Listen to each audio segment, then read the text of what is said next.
22 मार्च को जब एक दिन का जनता कर्फ्यू लगाया गया था, तब शायद किसी ने भी नहीं सोचा होगा कि 25 मार्च से पूरे देश में संपूर्ण लॉकडाउन लागू कर दिया जाएगा।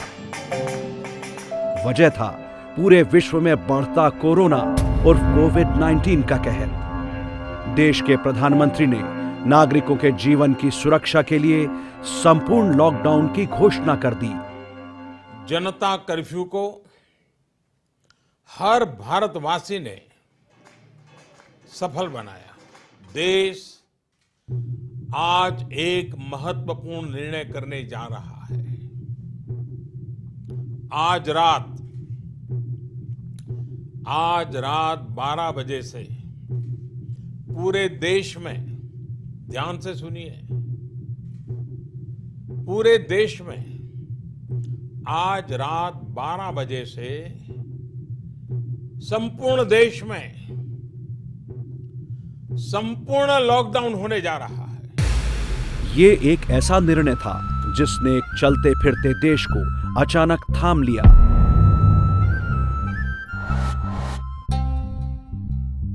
जो जहां था वहीं ठहर गया।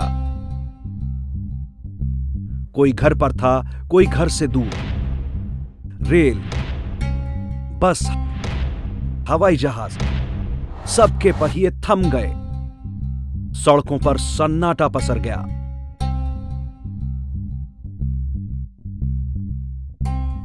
तमाम उद्योग, काम धंधे, सरकारी, गैर सरकारी दफ्तर सब बंद हो गए।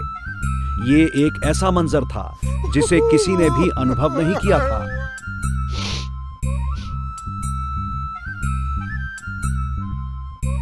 इस बंद ने असंख्य लोगों को रोजमर्रा की आवश्यक वस्तुओं की आपूर्ति से भी वंचित कर दिया।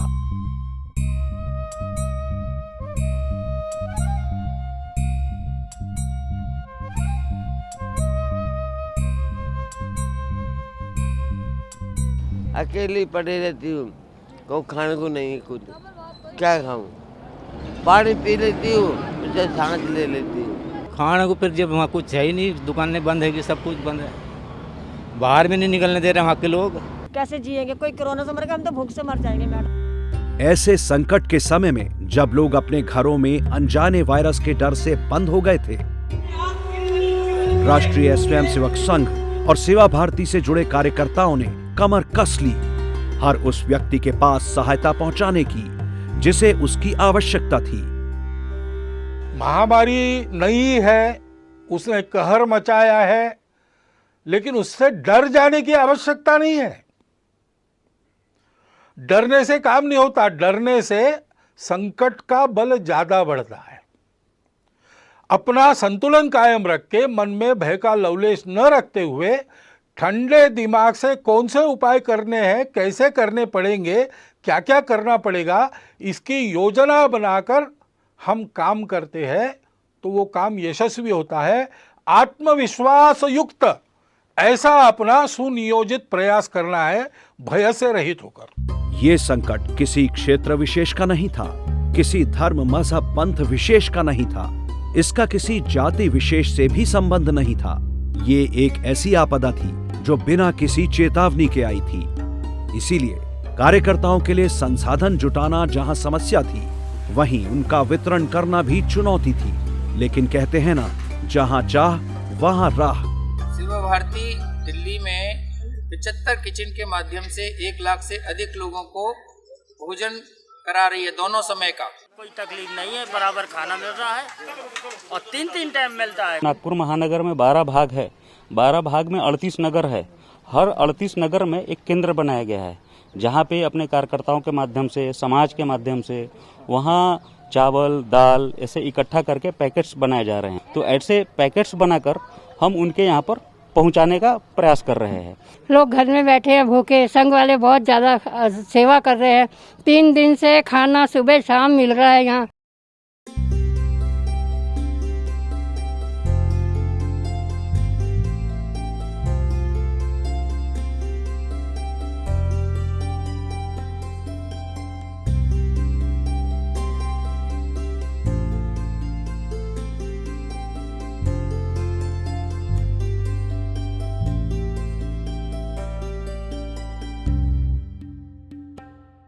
कोई दिहाड़ी नहीं लगा रहा है, कोई कुछ नहीं, कोई फाका कशी का शिकार भी होने जा रहे थे। और यहाँ पे आज ये आरएसएस की एक तंजीम आई और इन्होंने यहाँ के इन गरीब लोगों को जो राशन वगैरह मुहैया करवाया। हमारे संगठन का एक ही उद्देश्य है, हर ज़रूरतमंद को उसकी जो असुविधा हो रही है उनको असुविधाओं को दूर करने के लिए उसकी पूरी मदद की जाए। जहाँ पे 90% हमारा मुस्लिम भाई रहते हैं, वहाँ पे कोरोना के लॉकडाउन के समय राष्ट्रीय स्वयंसेवक संघ के स्वयंसेवक हम लोग मिलके कुछ गरीब तबके के जो श्रमिक है उन लोगों को, मुस्लिम भाइयों को खाद्य सामग्री वितरण किया गया। हम सबकी माटी एक है, इस सेवा भाव से सेवा भारती के लोग और हमारा नारा भाईचारा मिशन के लोग जो ये कार्य कर रहे हैं वो सराहनीय है।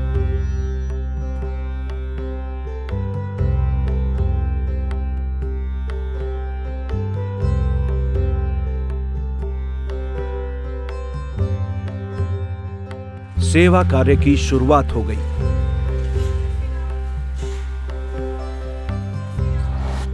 आने वाले दिनों में लोगों को किस तरह के संकट का सामना करना पड़ेगा, कार्यकर्ताओं ने तेजी से इसकी योजना बनानी शुरू कर दी। हम उस स्थिति को संभालने के लिए तैयार रहे, क्योंकि संघ स्वयंसेवकों को शाखा में से यह संस्कार मिलता है कि मैं समाज का अंग हूँ, समाज मेरा अपना है। तो समाज के हर समस्या संकट के समय मुझे सहायता करनी है और मेरा योगदान करना है अपना समाज मानकर। इसको संघ में वयं राष्ट्रांग भूता का संस्कार हम कहते हैं और इसलिए स्वयंसेवक जगह जगह पर सक्रिय होता ही है। उसी तरह इस कोरोना के महामारी में भी संपूर्ण देश में उन्होंने अनेक प्रकार के सेवा काम किए। अनेक करोड़ों लोगों को फूड पैकेट दिए हैं, किट्स दिए हैं, लाखों प्रवासी मजदूरों को उन्होंने सहायता की है। इसके अलावा समाज का जो वर्ग उपेक्षित है, किन्नर समाज है वगैरह, ऐसे सभी समाज के वर्गों के पास जाकर उनकी सहायता की है। समस्या किसी एक गली, मोहल्ले या शहर की नहीं थी। पूरा देश लॉकडाउन में फंसा हुआ था। जो लोग अपने घरों से दूर किसी और राज्यों में काम करने के लिए गए थे, वो अचानक आए इस संकट से घबरा गए। कल क्या होगा, इस डर से वो अपने घरों को लौटने को विवश हो गए।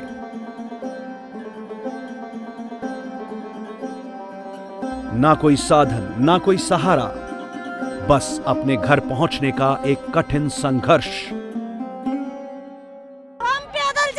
बस रो के नाम है, मेरा बच्चा खाना नहीं खा रहा, कैसे रह रही मैं उसके बिना। इसने सरकार का संकट और बढ़ा दिया। दिल्ली बॉर्डर पर हजारों की संख्या में प्रवासी जमा होने लगे। ऐसे समय में सेवा कार्य में लगे लोग तुरंत वहां पहुंचे। पुलिस प्रशासन के लोग जहां भीड़ को अनुशासित करने में लगे थे, वहीं कार्यकर्ता उनकी मदद के लिए दिन रात उनके साथ कंधे से कंधा मिलाकर खड़े रहे।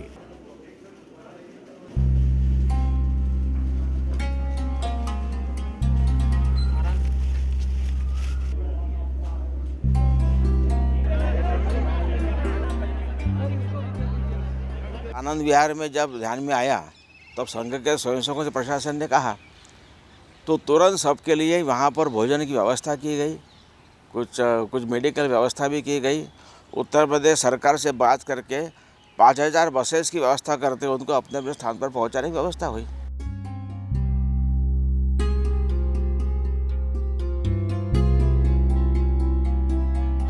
अभी यहाँ पे बड़ी मात्रा में लोग दिल्ली से प्लान करके गाँवों की ओर जा रहे हैं। रास्ते में आने की सुविधा हो, यहाँ पर सुविधा हो। ऐसे पैकेट हम यहाँ पे आनंद विहार बस अड्डे पे बड़ी मात्रा में ऐसा समाज यहाँ जाने वाला है। इनको नहीं मालूम कि ये कब कहाँ पहुँचेंगे। इनके पास में जेब में पैसे नहीं हैं, भोजन करने के लिए किसी भी प्रकार का खाद्यान्न इनके पास में नहीं है। ऐसे लोगों को भोजन कराने के लिए राष्ट्रीय सेवा भारती, राष्ट्रीय स्वयंसेवक संघ के कार्यकर्ता इन क्षेत्रों में आके भोजन वितरण कर रहे हैं। वहां मौजूद लोगों के लिए पानी खाने की व्यवस्था, बच्चों के लिए दूध, साथ ही मोबाइल मेडिकल सुविधा भी उपलब्ध करा रहे थे। भोजन की आपूर्ति, स्नान आदि की आपूर्ति और स्वयंसेवकों को करते हुए जब समाज ने देखा तो व्यापारियों को लगा कि हमने भी कुछ न कुछ करना चाहिए। तो बड़े शहरों के अंदर उन्होंने देखा ये 100-100, 200 किलोमीटर, 300-300 किलोमीटर पैदल चल करके आ रहे हैं, तो इनके जूते फट गए हैं, चप्पलें टूट गई हैं, तो क्या हम इनकी ये पूर्ति कर सकते हैं? तो समाज का ये जो एक श्रेष्ठ स्वरूप है, ये वहाँ पर देखने को मिला कि बिना मांगे व्यापारियों ने अपनी दुकानों से इनकी ऐसी आवश्यकताएं अन्य प्रकार की जो शायद हम सोच भी नहीं सकते थे, लेकिन समाज ने उसके बारे में विचार किया और स्वयंसेवकों के माध्यम से उनके स्टॉल्स के ऊपर ये सब प्रवासी मजदूरों के लिए भी और जूते चप्पल आदि की भी व्यवस्था सम्मानजनक रीति से की गई। कार्यकर्ताओं की मदद से प्रशासन ने वहां मौजूद लोगों को सुरक्षित उनके घरों तक पहुंचाने की व्यवस्था की। लाइन में माताएं, बहनें और छोटे छोटे बच्चे हैं, उनका ध्यान रखें। अंतर बना के चलें, अंतर बना के चलें। और एक बड़ा संकट टल गया।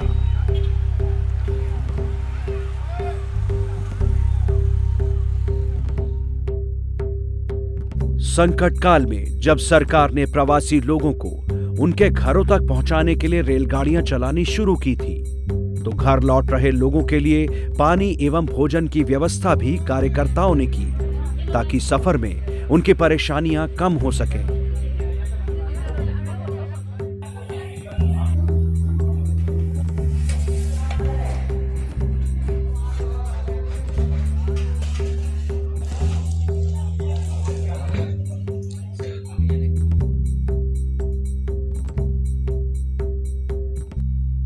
सरकार ने बहुत सारी श्रमिक स्पेशल ट्रेनें चलाई हुई हैं। जो मुरादाबाद से ट्रेनें गुजर रही हैं उसमें कुछ सरकार अपने माध्यम से प्रयास कर रही है और कुछ हम लोगों ने यहाँ पर भोजन देने की योजना बनाई है संघ के माध्यम से।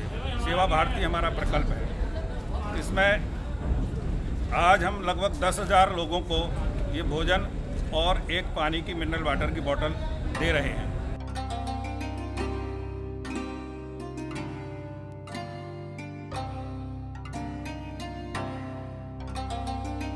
राजस्थान से, हरियाणा से, बम्बई से, यहाँ से लगभग 20 से 25 बसें रात में यहाँ करके इकट्ठा होती हैं। मजदूर भाइयों की सेवा में यहाँ पर हम लोग भोजन पैकेट, फल, जूस, बच्चों के लिए दूध, अगर कोई पथिक जो है बिना चप्पल प्रदेश का जा रहा है तो उसको हम लोग स्लीपर चप्पल, किसी के सर पर गमछा नहीं है उसको गमछा उपलब्ध कराया जाता है। हमारे पास 24 घंटे यहाँ पर एम्बुलेंस सेवा उपलब्ध है। अगर किसी यात्री को किसी प्रकार की सुविधा होती है तो उसको गंतव्य स्थान तक उचित सुविधा दे करके उसके इलाज की व्यवस्था की जा रही है। सेवा का दायरा निरंतर बढ़ रहा था। ऐसे में कार्यकर्ताओं ने जरूरतमंद लोगों के लिए टोल फ्री हेल्पलाइन नंबर और एक ऐप भी बनाया, जिसके माध्यम से संकट में फंसे लोग अपनी आवश्यकता उन तक पहुंचा सकते थे और कार्यकर्ता उनकी अपेक्षित मदद कर सकते थे। तो डॉक्टर वगैरह से कोई बात नहीं की, वो नॉर्मल चला गया। एक बड़े संकट से अपना देश और सारी दुनिया गुजर रही है, उसको ध्यान में रखते हुए हमारे दिल्ली प्रांत के राष्ट्रीय स्वयंसेवक संघ के स्वयंसेवकों ने मिलकर एक उत्कर्ष नाम के ऐप को प्रारंभ किया है। हमारे पास जो कॉल्स इस पे आ रही हैं उसमें लोगों को भोजन चाहिए, किसी को दवा की आवश्यकता है, किसी के माँ बाप बुजुर्ग हैं लेकिन अलग रहते हैं, उनके पास पहुंचाना है, उनको अपने पास बुलाना है, किसी का बच्चा कहीं रहता है। ऐसी कॉल्स भी आई हैं कि किसी का पेट बीमार है या घर में कोई बीमार है उसको अस्पताल पहुंचाना है। तो ऐसी सब प्रकार की समस्याओं का समाधान करने के लिए ये 100 से अधिक कार्यकर्ता कॉल रिसीव करते हैं। हमारे घर में कुछ इमरजेंसी आ गई थी 2 दिन पहले, मेडिकल इमरजेंसी, तो उसमें हमने हर जगह ट्राई किया पर हमें एम्बुलेंस का व्यवस्था नहीं कर पाए। तो हमने सेवा भारती की हेल्पलाइन पे फ़ोन किया तो उन्होंने 20 मिनट के अंदर हमें अपनी एम्बुलेंस मेडिकल वैन भेज दी। मोहन जी आए थे उनके साथ में और हमें पूरा सहयोग दिया। सेवा का ये सिलसिला पूरे देश में चल रहा था। उत्तर पूर्व के जो लोग दूसरे राज्यों में फंसे हुए थे उन्हें भी उनके घरों तक पहुंचाने के लिए कार्यकर्ता निरंतर लगे रहे। My special thanks to Seva Bharati RSS for providing food and water at NJP station to all the travelers. देश के दूसरे हिस्सों में फंसे उत्तर पूर्व के लोगों की मदद तो की ही गई, लेकिन अगर कोई घर के लिए निकल गया था तो उसको भी सुरक्षित उसके घर तक पहुंचाने में मदद की गई। Thanks to ABVP Pune Maharashtra for helping us regarding foods and once again thank you so much. कई इलाके ऐसे थे जहां सामान्य परिस्थितियों में शायद कोई जाता ना हो। दिल्ली का जीबी रोड, जहां देह व्यापार से जुड़ी महिलाएं इस संकट का सामना कर रही थीं, वहां भी सेवा भारती के कार्यकर्ता मदद के लिए पहुंचे।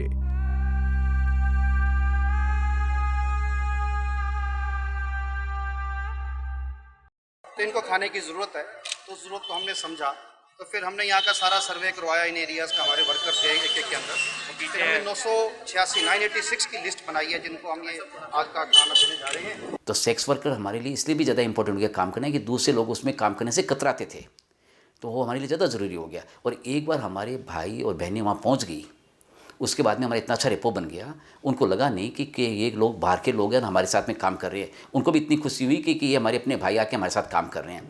और आप आश्चर्य करेंगे, उसमें से बहुत से सेक्स वर्कर ऐसे हैं कि अब जो नॉर्मल लाइफ जीने के लिए वो सोच रहे हैं, और हमारा कंटिन्यू उनके साथ संपर्क है। अब खाली संपर्क राशन किट या खाने तक का नहीं है, अब वो संपर्क हमारा उनका बौद्धिक, विचारिक और उसको समाज के अंदर में मान्यता कैसे करें, उसके ऊपर हम काम कर रहे हैं।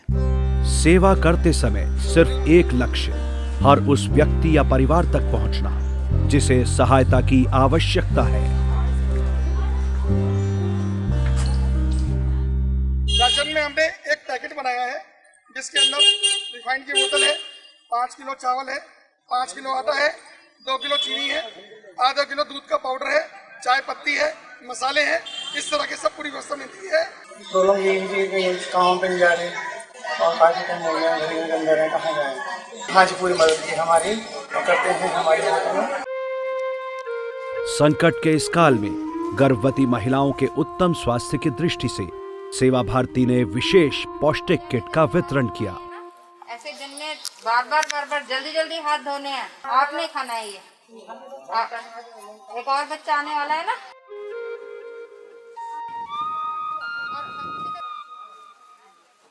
गर्भवती महिलाओं को पौष्टिक आहार मिलना चाहिए, वो पूरी हमने एक किट तैयार करी। इस किट के अंदर ये दूध का पाउडर है, ये च्यवनप्राश है, ये ड्राई फ्रूट है, ये देसी घी है, जूस वगैरह भी है।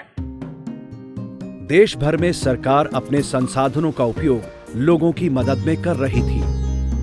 स्वास्थ्य सेवाओं से जुड़े डॉक्टर, नर्स या दूसरे लोग निरंतर अपने प्राणों की परवाह किए बिना लोगों की मदद कर रहे थे, लेकिन आवश्यकता इससे कहीं अधिक की थी। यहां भी स्वयंसेवकों ने आगे बढ़कर उनकी सहायता के लिए हाथ बटाए।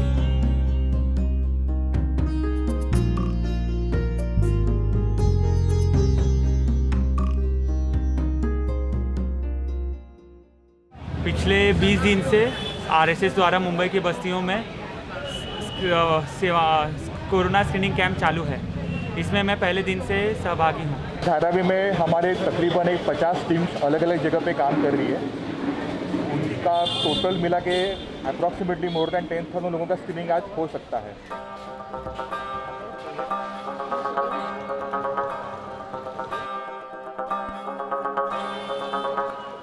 75,000 पीपल को स्कैन किया है। मोर देन 500 सस्पेक्ट्स को हमने आइडेंटिफाई करके बीएमसी के थ्रू उनको क्वारंटीन किया है। संघ ने और बीएमसी ने मिलकर जो ये अभियान चलाया, इसमें काम करके बहुत मजा आया। समाज के लिए कुछ देने का ये अच्छा अवसर मिला।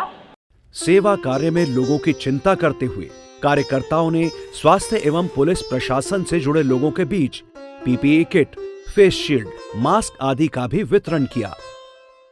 कोविड-19 के आउटब्रेक में कुछ सोचा और हॉस्पिटल के लिए कुछ सामान दिया, जैसे कि PPE kits.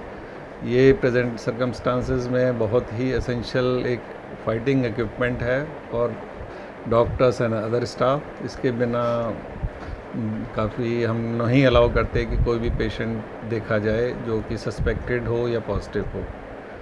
I am again thankful to all of you.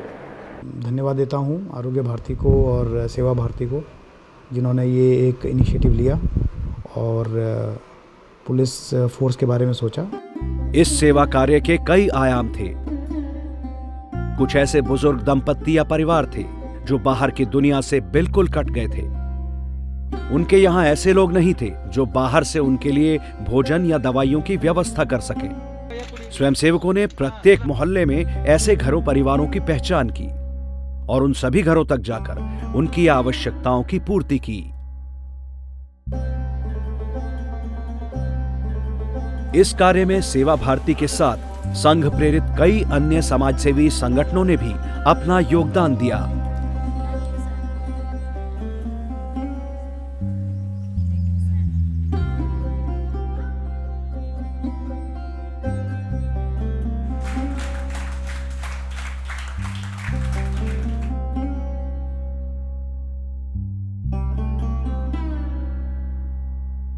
सेवा भारती से ही मुझे प्रेरणा मिली है और सेवा भारती बहुत अच्छा काम कर रही है। लास्ट सेवा भारती से मैं खुद भी 2 साल से जुड़ी हुई हूँ और मैंने जो कुछ भी सीखा है वो मैं सेवा भारती से ही सीखा है। मैं सेवा भारती का बहुत ही आभारी हूँ कि मेरे एक फ़ोन कॉल पे तुरंत सारे लोग आ गए और ये राशन बांटने की व्यवस्था कर रहे हैं। मैं ये अफ़गानिस्तानी रिफ्यूजी की तरफ से और अपनी तरफ से बहुत बहुत धन्यवाद देता हूँ सेवा भारती को, जो एक बहुत ही अच्छा मानवीय काम कर रहे हैं। सेवा कार्यों में सहयोग के लिए समाज के अनेक लोग भी जुड़ते गए। जम्मू की एक मुस्लिम महिला ने अपने हज के लिए जोड़ी सारी जमा राशि सेवा कार्यों में अर्पित कर दी।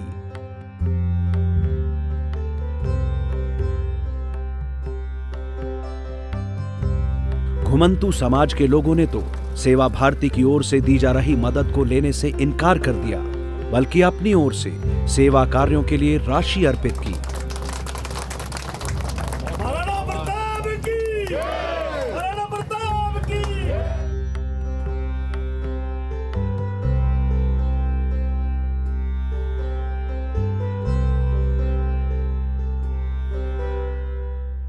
सेवा भारती को एज एन एनजीओ फॉलो कर रहा था, तो मैंने सोचा to be able to contribute and to get a means of being able to do that, मैंने सेवा भारती को कांटेक्ट करा और अब मैं उनके साथ और उनकी टीम के साथ यहाँ पर मैंने डिस्ट्रीब्यूशन करी है। कोरोना की जिस समय महामारी चल रही है, इसमें साधन संपन्न लोग तो लगे हुए हैं, लेकिन अभी एक सब्जी वाला टकरा गया। उसने कहा कि मैं आपका कुछ सहयोग करना चाहता हूँ। हमने पूछा क्या सहयोग करोगे, आप करिए, कुछ सहयोग करना चाहते हैं। तो उसने अपनी रेडी की सारी सब्जी और हमारी गाड़ी के अंदर डाल दी और उसने कहा कि मेरी तरफ से आज ये मेरा कंट्रीब्यूशन है। ये आपदा वैश्विक थी। दुनिया भर में कार्यकर्ताओं ने अपने अपने क्षेत्रों में सेवा कार्यों में सहयोग किया।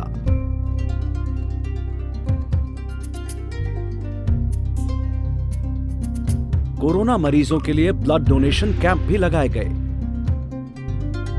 जिसके माध्यम से प्लाज्मा उपलब्ध कराया जा सका। क्योंकि जो लोग हैं वो लॉकडाउन के कारण ब्लड डोनेशन के लिए जा नहीं पा रहे हैं और इस समय में ब्लड की आवश्यकता लगभग वैसी ही शायद बनी हुई है जैसी एक नॉर्मल कंडीशंस में रहती है। तो फिर जब उनका प्रपोज़ल आया हमारे पास, तो हमने आपस में बात की और उसमें ये तय किया कि हमें ये ब्लड डोनेशन कैंप जो है वो आज की समय की आवश्यकता के हिसाब से उसको ऑर्गेनाइज करना चाहिए। इस रोग की भयावहता मरीजों के जीते जी ही नहीं, बल्कि उसकी मृत्यु के बाद भी बनी रहती है। इसी कारण से जब परिवारजन अंतिम संस्कार के लिए साथ नहीं जा पाए, तो सेवा भारती के कार्यकर्ताओं ने अपने प्राणों की चिंता ना करते हुए ऐसी पुण्यात्माओं को सद्गति प्रदान करने के लिए उनके अंतिम संस्कार को संपन्न कराने का दायित्व लिया।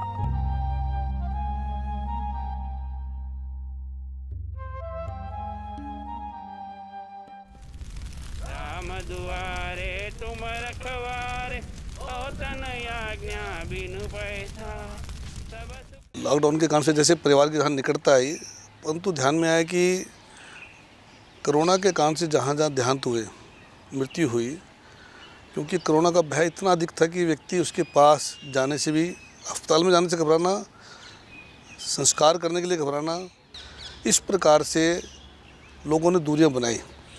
परंतु बहुत से लोगों ने अपने कार्यकर्ताओं को संपर्क किया इस प्रकार से, और अपने कार्यकर्ताओं ने भी इस संस्कारों के अंतर्गत अग्रसर होकर ये सारा काम किया। कोरोना पीड़ितों के लिए सेवा कार्यों के बीच कार्यकर्ताओं ने सभी प्रकार के पशु पक्षियों के लिए भी चारे दाने आदि का प्रबंध किया।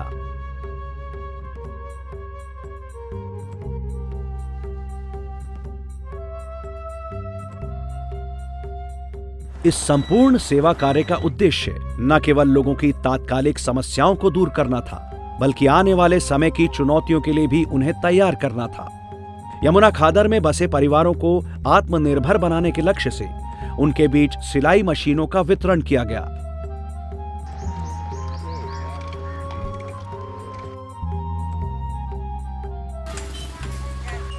राखी बनाना सिखाया गया। पीपीई किट और मास्क बनाने की ट्रेनिंग भी दी गई।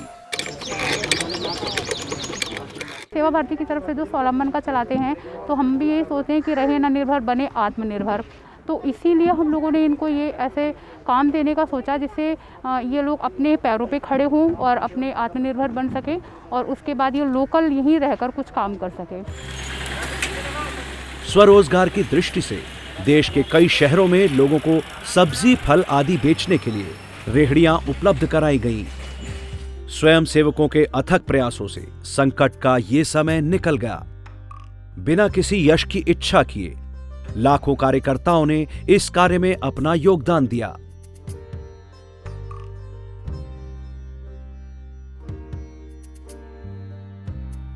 पांच जून 2020 तक भारत में राष्ट्रीय सेवा भारती द्वारा किए गए कोरोना काल के सेवा कार्यों को समग्र रूप में देखना हो तो उनके प्रयासों से 92,656 सेवा स्थानों पर 5,07,000 से अधिक कार्यकर्ताओं ने 73,81,802 परिवारों में राशन किट का वितरण किया। ऐसे ही 4,66,00,000 से ज्यादा भोजन पैकेट और 89 लाख मास्क का वितरण हुआ। 1,91,000 अस्थायी निवासों में सेवा कार्य, 19,42,000 से अधिक अन्य प्रांतीय सहायता, 60,000 से अधिक यूनिट रक्तदान, 59,91,000 से अधिक पैकेट आयुर्वेदिक काढ़ा वितरित किया गया। इसके अलावा 2,67,000 से अधिक घुमंतुजनों की सहायता की गई। प्रवासी मजदूरों हेतु प्रमुख मार्गों पर सहायता के लिए 1,778 भोजन वितरण केंद्रों पर 44 लाख से अधिक श्रमिक बंधुओं की सहायता की गई। 483 मेडिकल सहायता केंद्रों पर 1,45,000 से अधिक श्रमिकों की चिकित्सा का समुचित प्रबंध हुआ। बस, रेल यात्रा आदि के लिए 935 सहायता केंद्रों पर 9,18,000 से अधिक श्रमिकों की सेवा की गई। ये सेवा कार्य यहीं थमे नहीं हैं। जहां आवश्यकता पड़ी वहां ये सेवा कार्य आज भी चल रहे हैं। ऐसे सेवा कार्यों को करते हुए कई कार्यकर्ताओं ने अपने प्राणों की आहुति दी, लेकिन सेवा कार्य ठहरे नहीं। वो तो मानव कल्याण के लिए अपने दायित्वों का निर्वाह करते हुए नदी की अविरल धारा की तरह अपने लक्ष्य की ओर बढ़ते जा रहे हैं। लक्ष्य किसी भी आपदा से अंतिम मनुष्य के प्राणों की रक्षा करना। संपूर्ण देश कोरोना महामारी के प्रकोप से उबर पाए, यही संकल्प, यही लक्ष्य है हर एक स्वयंसेवक का, प्रत्येक कार्यकर्ता का। भगवान का काम माना जाता है जो लोग सेवा करते हैं, तो आप सब रियल हीरोज हैं और मैं सैल्यूट करता हूँ। मैं बहुत बहुत मुबारकबाद देता हूँ सेवा भारती और उससे जुड़े हुए तमाम कार्यकर्ताओं को। भगवान के बाद अगर मैं किसी की भी करना चाहता हूँ आरती, तो वो है सेवा भारती, सेवा भारती, सेवा भारती।